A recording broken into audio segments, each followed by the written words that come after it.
you guys are just joining us, I have a really amazing panel here with us, Daniel Kwan, Kailey Bray, Jeremy Blum.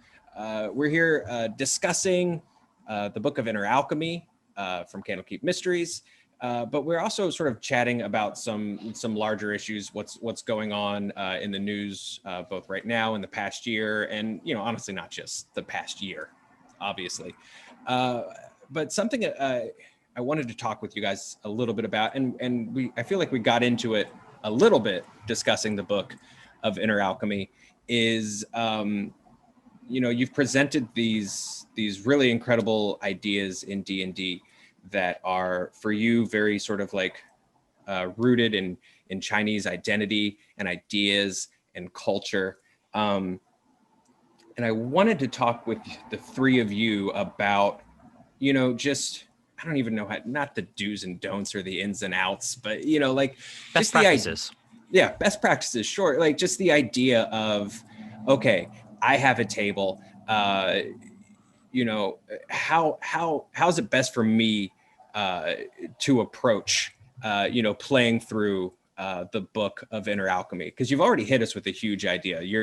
And that's the idea that your big bad isn't just this like sort of ridiculous, the Mandarin type 10 Rings villain. He's Fu Manchu type guy. Yeah, this like, yeah, exactly. This Fu Manchu sort of, he's on the wrong path. He's on, there is like a chance for redemption, for this character. So right out the gate, I think there's some interesting pathways forward and ways to approach this stuff. But I'd love to hear from the three of you, sort of those best practices. I would love for my fellow panelists to share some as well.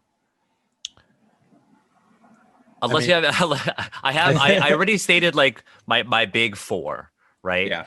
The big one is like if you're creating your own world, because that's the great thing about D&D, right? Mm-hmm. That's the great thing about being a DM. It's not just the dungeon master; you're the dramatic manager, right? The world is yours to create with your players. This is a collaborative story, right? And so when you're world building, if you're out there and you're like, hey, I want to flesh out Order of the Immortal Lotus, or I want to take this temple and I want to put it somewhere else, do that, right? But if you are going to world build around it, there are a couple things to avoid, right? One thing that we're seeing right now is this like really, really bad reductive blending of cultures, right? Let's have, Shaolin monks and samurai. Don't do that, right? Or even with time periods, right? China didn't always have the Great Wall. Japan didn't always have samurai. So, and this isn't the result of like racism or, malicious intent or anything like that, but rather like an example of how like the appreciation of cultural stereotypes can result in tools for creating an other. So when you're, creating your Asian world, you're creating your Asian characters, don't root them in that. Understand that your Asian characters are, capable of the same things that your non-Asian characters are, and be very careful about what you do. That isn't to say don't do it at all. Just do it with care, the same care that you would treat any other story you're trying to tell. Right? I don't know if the rest of you want to add a point or anything. I think it's very well said. And as you guys are getting ready to jump in, I also just want to again point to if you're watching on Twitch, thank you guys for joining us. We're dropping a lot of links on how you can sort of help get involved, both responding to the really horrible incident that happened in Atlanta this week. Incident is too light a word, but you guys know what I'm saying. And then larger, how you can support Asian American and Pacific Islander communities that have been impacted by COVID-19, that have been impacted by just our economy struggles up and down in the past year. And so please, if you're on Twitch, they're being dropped into chat. If you're on YouTube, links in the description below. Thank you so much for taking the time and checking those out. And Kailey, Jeremy, floor is yours. So jumping off of Daniel saying too, as far as fleshing out worlds and adding context to those worlds, do the research that you would normally do for any other kind of storytelling, novel writing, Dungeons and Dragons campaign, what have you. But do the best that you can to do that research and look for that context from the people who are from those cultures and making those stories. And if it's hard to find histories and perspectives written by Asian people or Chinese people or whoever you're looking to do that research about, no, it's not. You can do it. It's important, and those resources are available. They're there. I've got some. I'll talk about them after, but I want to hear what Jeremy has to say, because I love hearing from Jeremy. Yeah, I think a common question that we often hear nowadays when it comes to role-playing games is, I want to portray this character of color who is an NPC respectfully. Say I'm interested in the Order of the Immortal Lotus. I want to extend a campaign all about them, but I'm scared I'll mess up. I want to play as a person of color, and I'm not. How can I do that? Am I allowed to? And the answer is yes. You are allowed to. You are allowed to play out the life of a person of color, and that's great.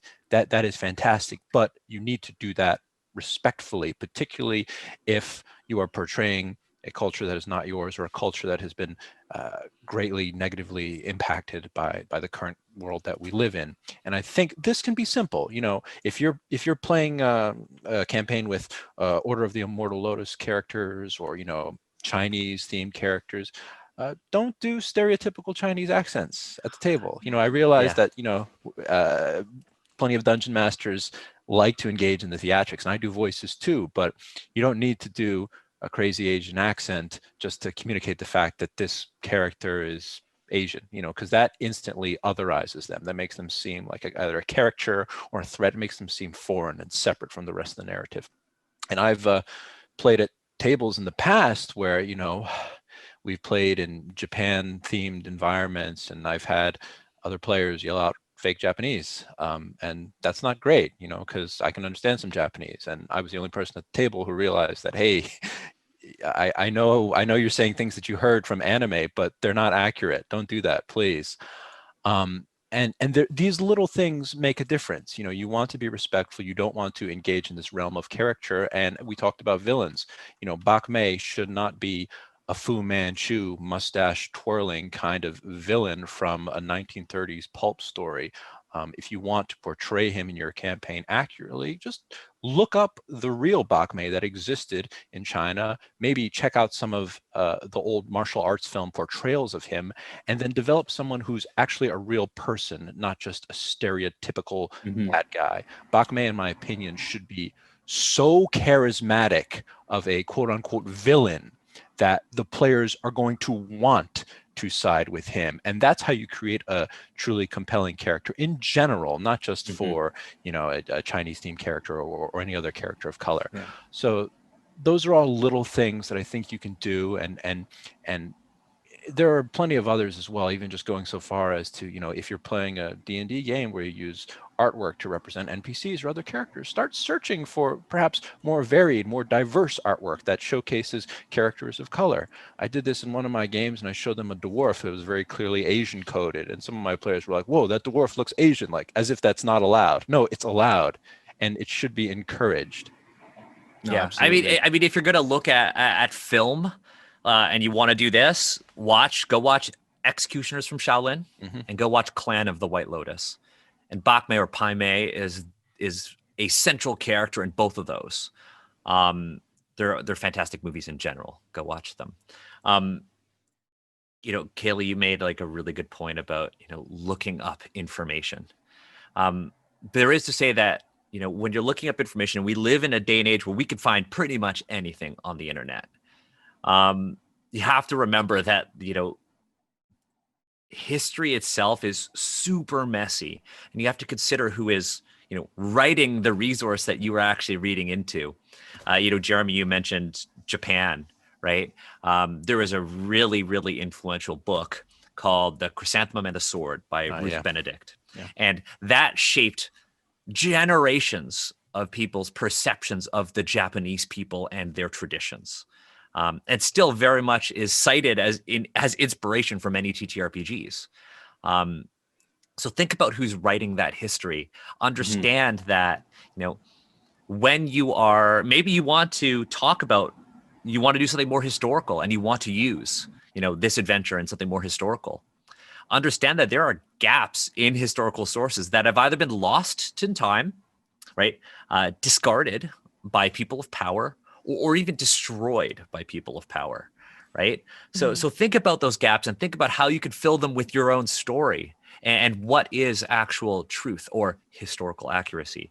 Now, if you want to learn more about China and you want to learn more about, Chinese culture in an accessible way, or Chinese history in an accessible way, I recommend one author.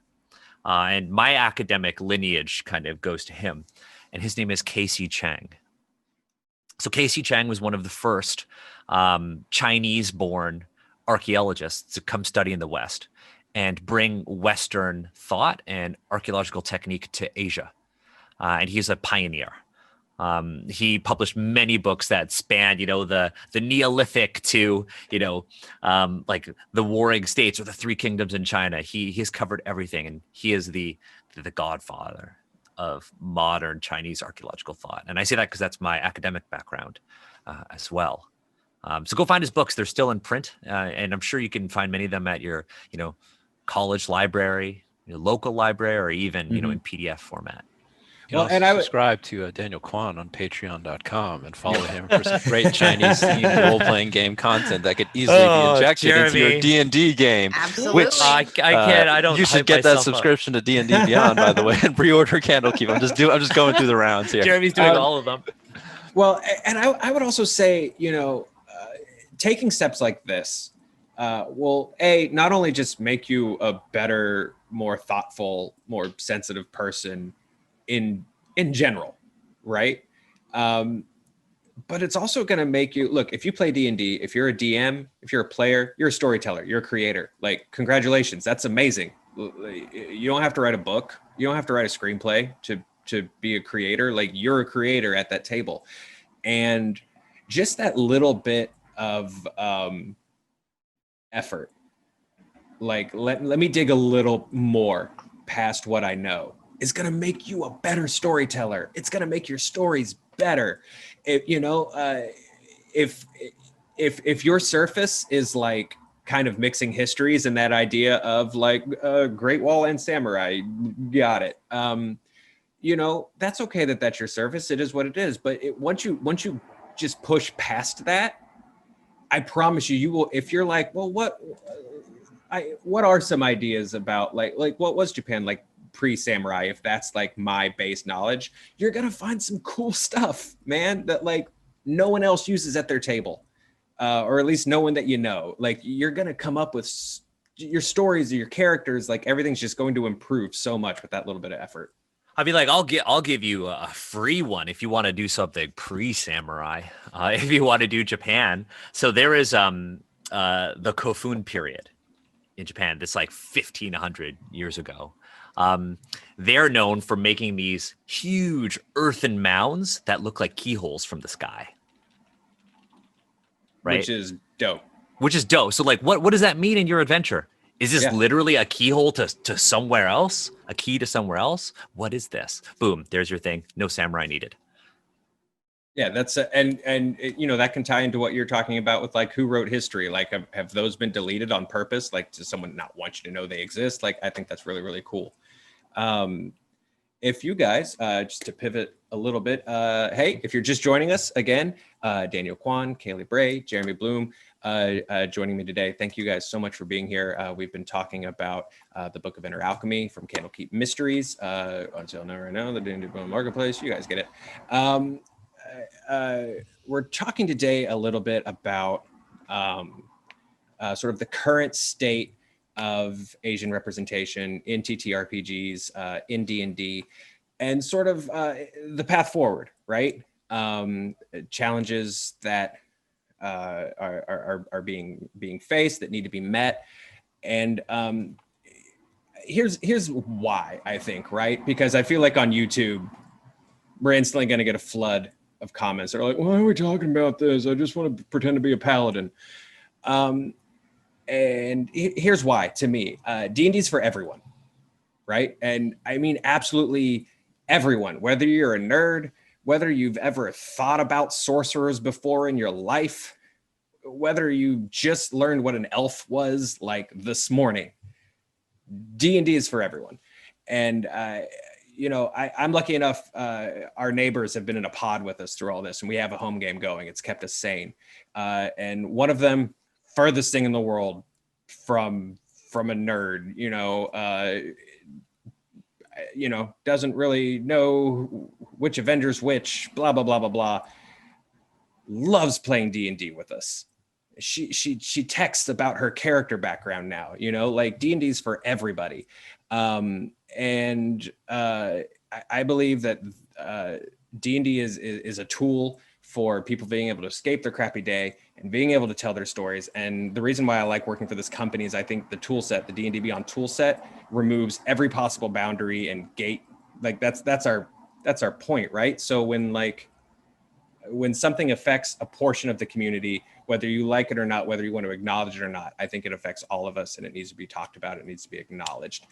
So that said, resources in chat, resources in the description below if you're watching on YouTube, to how to get involved and to just start chatting about some of these larger ideas. Again, this is y'all's house. My mom has a D&D Beyond account. That's awesome. That's amazing. Yeah, she played D&D for the first time last year and played an Asian coded cleric. And she was like, I don't want to pick a deity. I was like, cool, don't worry. And she was literally like, we played through the Frozen Sick, the Wildmount adventure. And she was like, you know what I'm going to do for healing? I'm just going to make kanji for everyone. And that was my mom's character. She just went around cooking for everyone. And it was super wholesome. And my dad was like, I'm going to play the barbarian and I'm going to attack everything on sight. I love that so much. And it was the most wholesome thing, right? Like, you're right. D&D is for everyone, and it's never too late to try it. Never too late to try it. That's incredible, by the way, that she just wanted to cook for everybody. That's one of my favorite sort of personalizations on a character class I think I've ever heard. That's so good. My death cleric does that, but she uses it to kill people. Hey, that's valid too. Look, here's the thing. Like, food is a lens into culture. Like, food is a way of learning about other people, learning about their cultures. And, because we talked about world building too. Think about food. Like, hey, if you don't know anything about Chinese culture, start reading about Chinese food, right? One of the things that we see in these books is like, all Asian people eat rice. You can't even grow rice in all of China.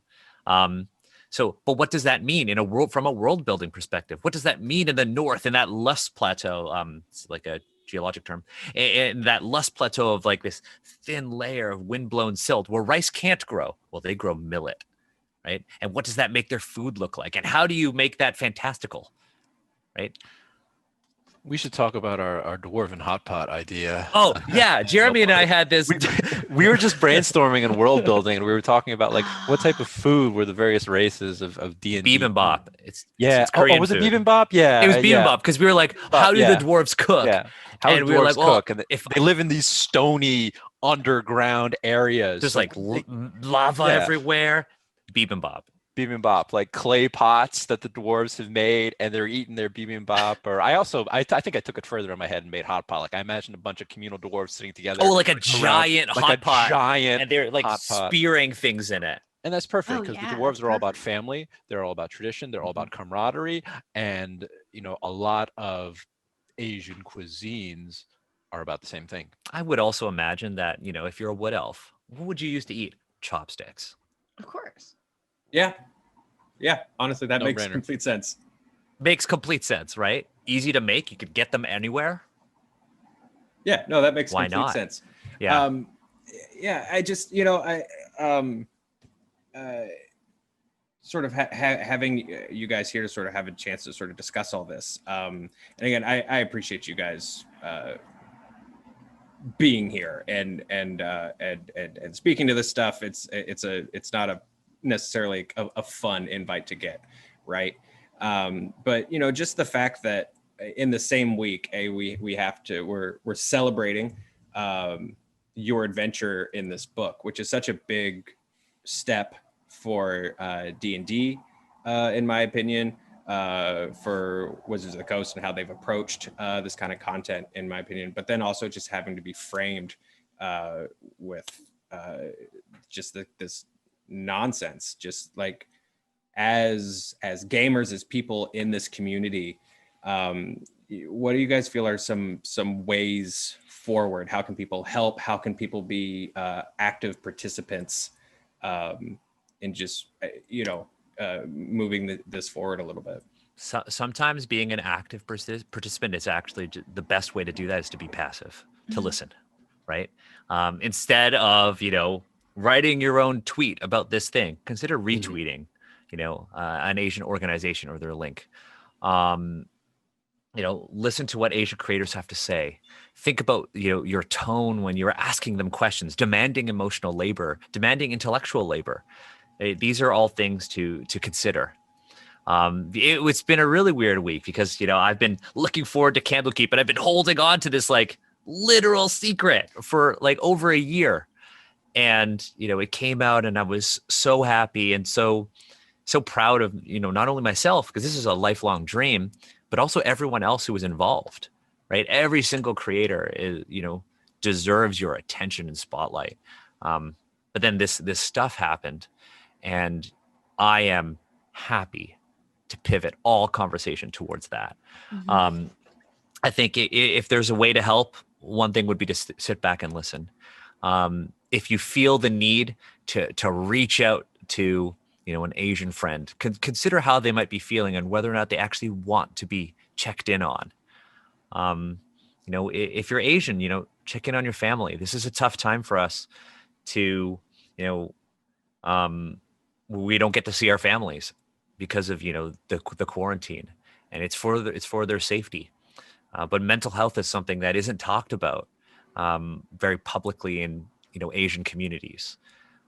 So reach out to your family. They may be feeling more than they let on. So yeah, listen, reach out if appropriate, signal boost, and just consider what you're going to say online. Consider what you're going to say. If you're if you're a publisher, big or small, and you think, one thing that I don't recommend is going and saying, hey, we're having a sale. Profits from this sale go towards an Asian charity. Don't do that.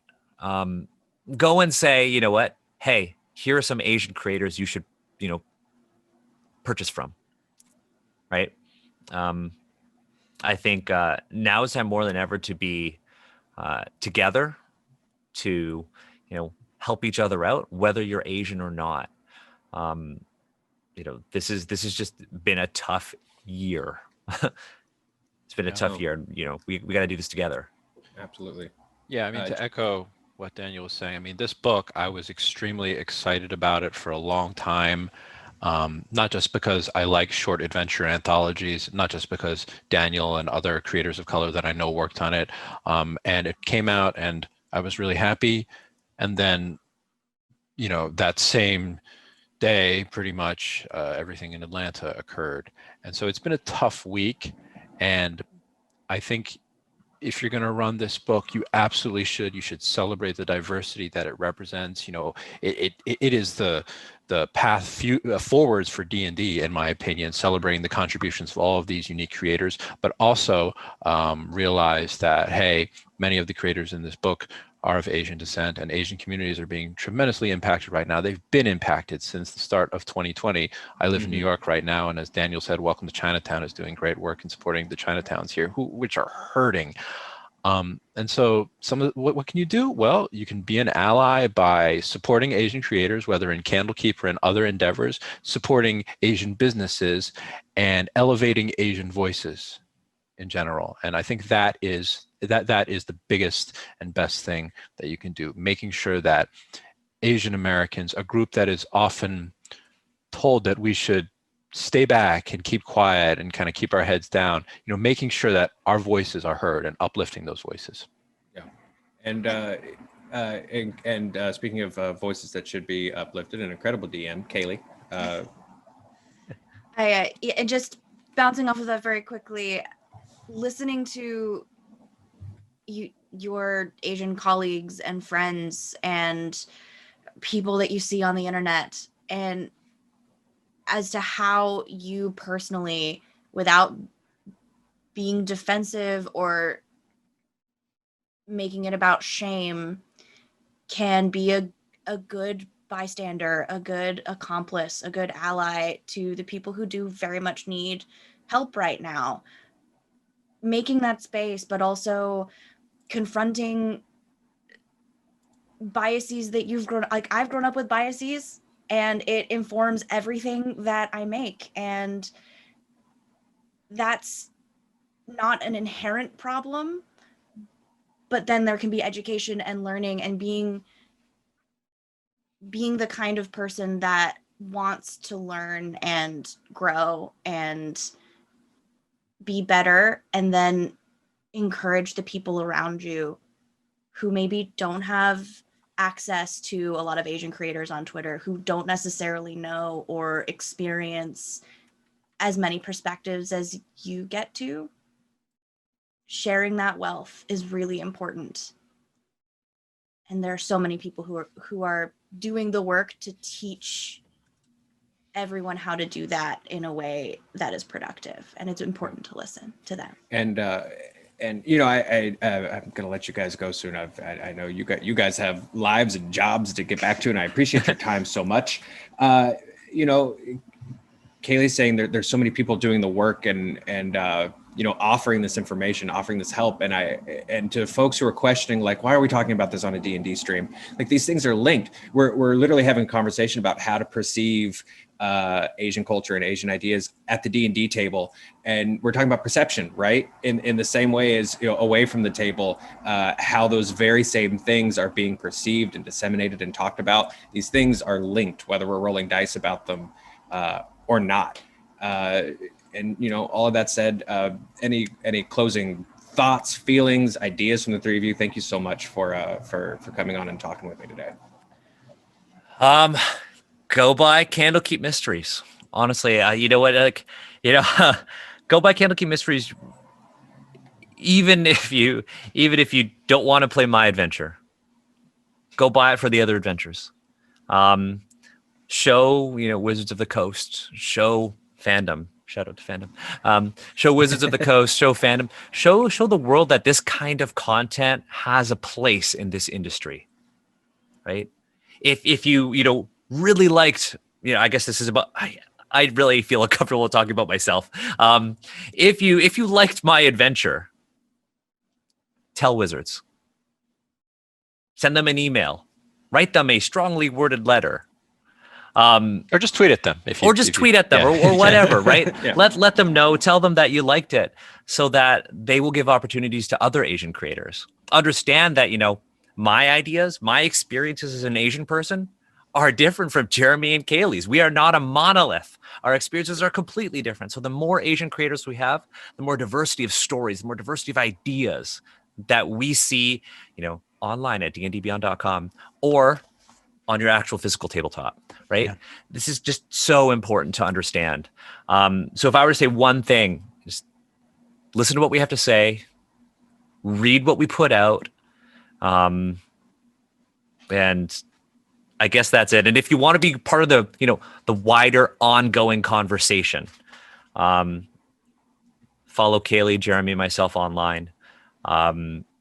I host any winning podcast called Asians Represent. Jeremy appears on it very regularly, and we talk about these issues, D&D and oh God, I was supposed to D&D and Beyond. D&D and Beyond. That's it. We can't keep going. That's it. I can't keep going. God. But, you know, we talk about, you know, Asian issues in D&D and outside of D&D and in other games and, you know, pop culture in general. So if you want to be part of that conversation, listen to the podcast, join us on Twitch, buy Candlekeep Mysteries, and show the world that more Asian stories need to be out there.